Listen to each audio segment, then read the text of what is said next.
자, 이 정치를 하다 보면 뭐 주류 세력들이 있긴 합니다. 있긴 하고 또 주류 세력들이 이끌어 나가는 게 있어요. 근데 보면 이 친윤이라는 그룹은 이 윤석열 전 대통령의 어떤 그 관계 속에서 보면 그동안 윤 대통령이 늘 이제 용산으로 저 한남동으로 불러서 이 친윤들하고 저녁마다 이제 술자리를 많이 했지 않습니까? 네. 그러니까 이게 보면 어떤 관계 설정이 이 주종 관계, 그러니까 그리고 또 술 친구들 뭐 이런 수준이 되다 보니까 그 누구도 사실은 그동안 윤 대통령한테 쓴소리 한번 못하고 제대로 된 이야기 못하고 네. 이제 그런 것들이 윤 대통령이 정치하다 보니까 야 이거 뭐 정치 쉽네. 다들 나 앞에 와서 그냥 그러니까요. 엎드리고 네. 뭐 내가 하는 대로 다 따라가네. 그랬다는 거 아니면 육선 의원을 갖다 불러놔놓고 의원 모 의원 당신 정치 그렇게 하면 안 돼. 정치 이렇게 해야 돼. 네.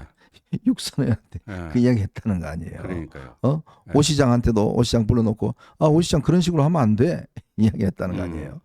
그러니까 이게 보면 결국은 참 그런 문화가 쌓여오면서 결국은 친윤들이 자기 세력을 지금 결사옹위하기 위해서 결국 이 계획을 꾸민 거 아닌가 하는 생각이 듭니다. 그렇죠. 그러니까 4월 4일에 이제 윤석열 전 대통령이 이제 8대 0으로 파면이 되고 4월 8일이 굉장히 중요한 날이에요. 네. 4월 8일에 한덕수가 이완규, 함상훈 두 명을 기습 지명을 합니다. 헌재 네. 재판관을. 네.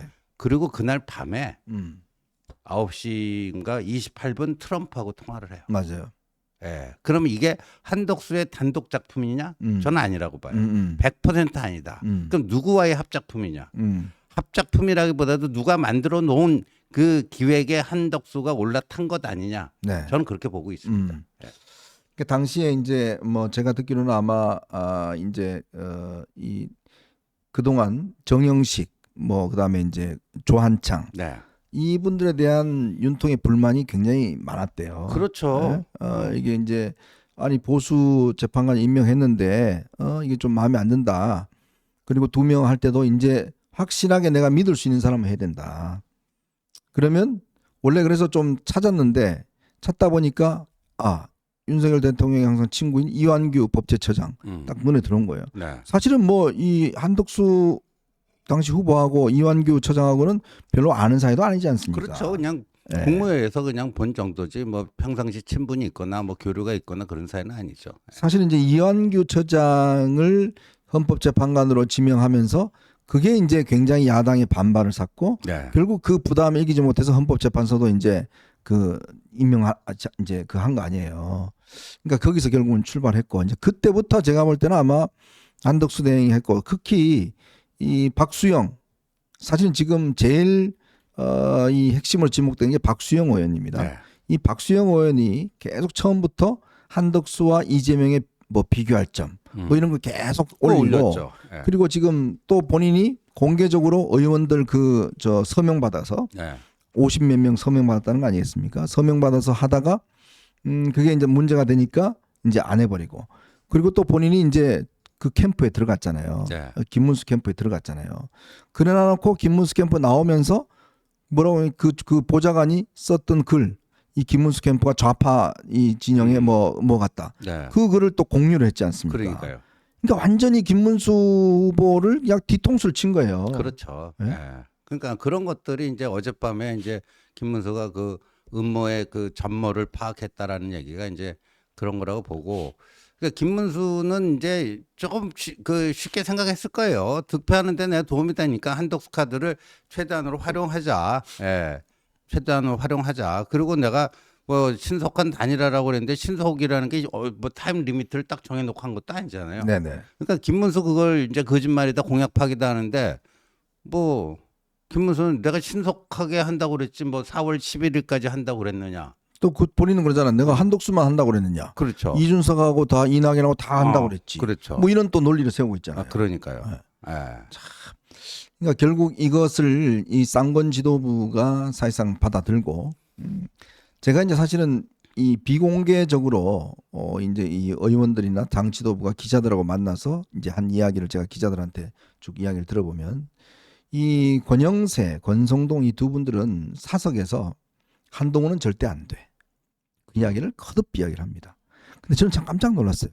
아무리 그렇지만 당 지도부가 이거를 기자들한테 만나서 그런 걸 노골적으로 이야기한다는 게 이게 말이 되냐. 네. 아무리 싫더라도 그걸 속으로 삼키고 있어야지. 그 한동훈 절대 안 된다. 그리고 제가 그때도 소개해드렸습니다마는 1차 저지선은 바로 이제 지금 김문수 홍준표 나경원이었다가 하다가 2차 2차 저지선은 이제 한덕수. 네. 그래서 한동훈을 막겠다. 네, 그렇죠. 뭐 이런 걸 계획도 이제 이야기를 했잖아요. 네. 그리고 이번에 선거를 그 박민영이라는 대변인이 그 이야기 했지 않습니까? 그러니까요. 이번 선거를 한동훈 떨어뜨리기 위한 선거입니다. 그게 뭐겠어요? 걔도 그 이너서클이지 않습니까? 네, 대통령실 그렇죠. 출신이지 않습니까? 네, 맞습니다. 이너서클에 있는 친구니까.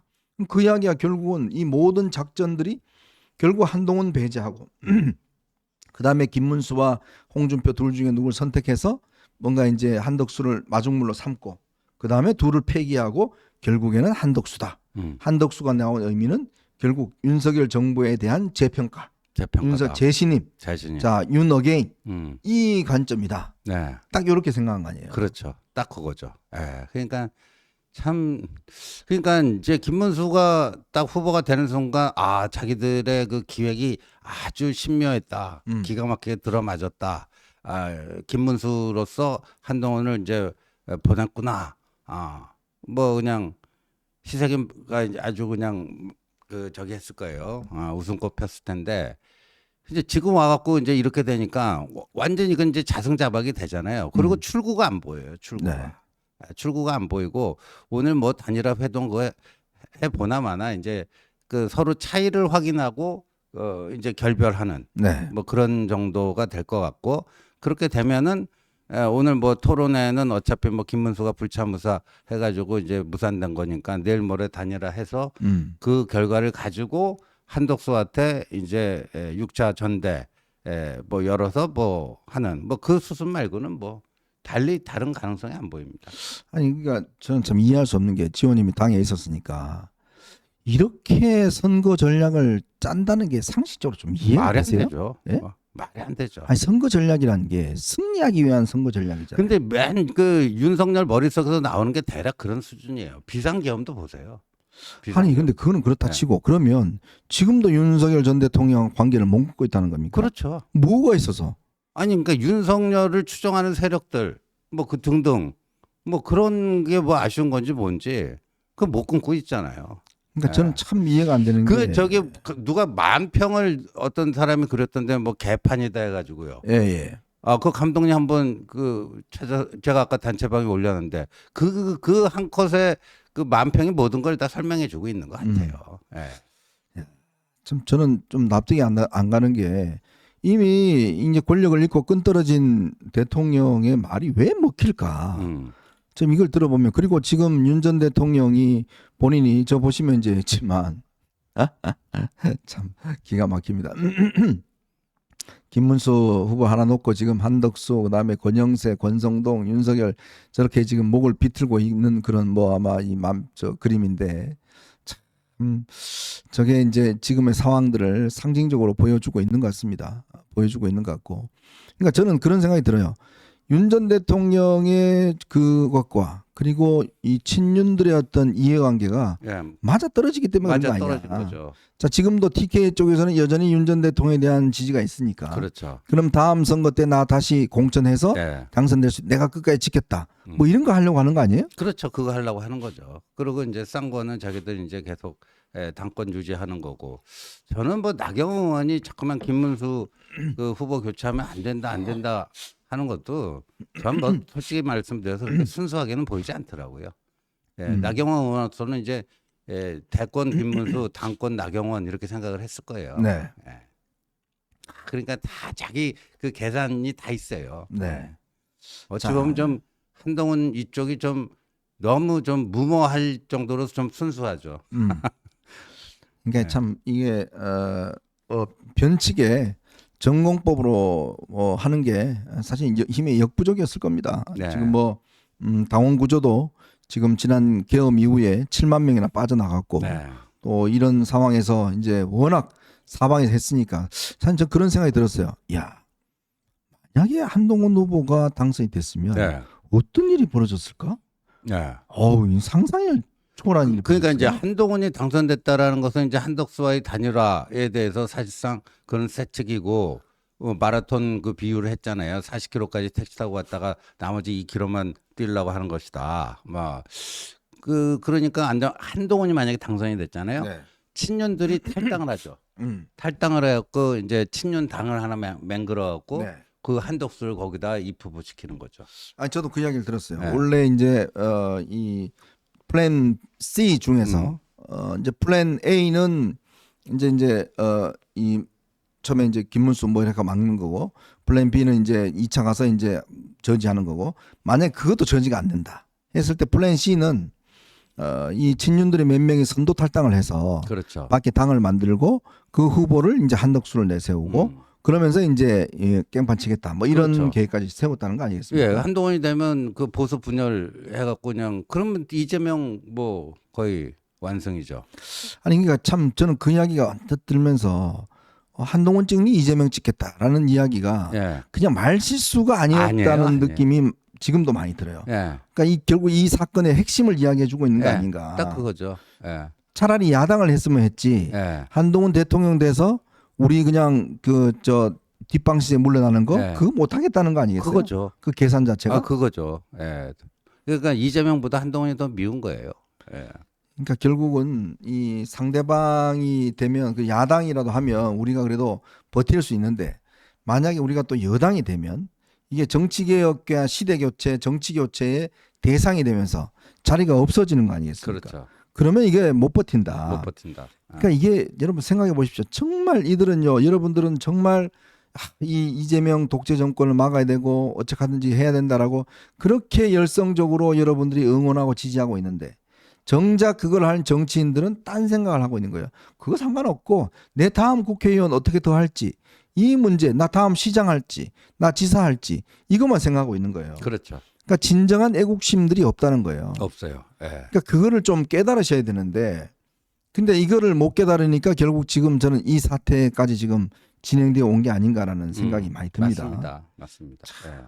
그리고요 어제 JTBC가 보도를 했는데 한덕수 후보가 그 지난번 관훈 토론에 나와서 우리 부인이 이 무속 이런 거 안 하고 그냥 토종 비결 보는 수준이다. 예.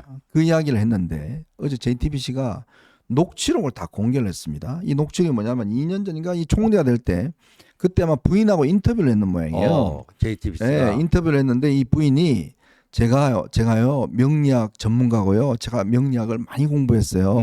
그리고 사주 관상 그것도 제가 공부했어요. 그리고 저는 딴 사람들 같이 막 공무원들 부인 같이 초조해하지 않아요. 저희는 이미 다 내다보고 있기 때문에 마음이 편안해집니다. 예. 그 기자님도 저 명리학 공부하세요. 예. 뭐 이런 인터뷰를 어제 JTBC가 깠어요. 그러면서 본인은 명리학 전문가고 같이 공부하러 다녔다. 이런 이야기까지 다 합니다.